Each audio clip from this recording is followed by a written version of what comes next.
Mobile ফোনের SMS কাজ করে মোবাইল টাওয়ার ব্যবহার করে, আর হোয়াটসঅ্যাপ ভাইবারের মতো অ্যাপ কাজ করে ইন্টারনেট সংযোগ ব্যবহার করে। কিন্তু এই দুটি পথ যদি বন্ধ হয়ে যায় তাহলে কি করবেন?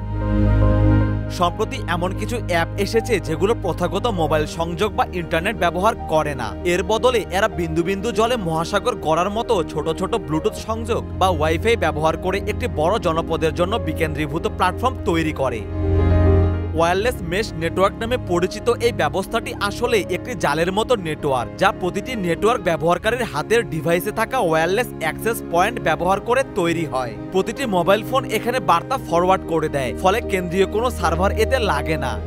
এই ওয়্যারলেস মেশ নেটওয়ার্ক ইন্টারনেটের সঙ্গে যুক্ত থাকতেও পারে আবার নাও পারে, এতে যোগাযোগে অতিরিক্ত প্রভাব পড়ে না।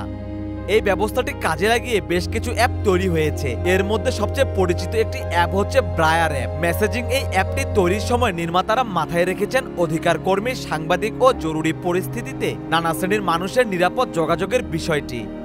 মোবাইল ইন্টারনেট বন্ধ থাকলে অ্যাপটি ব্লুটুথ বা ওয়াইফাইয়ের মাধ্যমে কাজ করতে পারে ও তথ্য আদান প্রদান করতে পারে। ইন্টারনেট চালু হলে ব্রায়ার টর নেটওয়ার্কের মাধ্যমে কাজ করে, যা ব্যবহারকারীদের ওপর নজরদারির সম্ভাবনাও কমায়। ব্রায়ার অ্যাপটি গুগলের প্লে স্টোর থেকে ডাউনলোড করা যায়।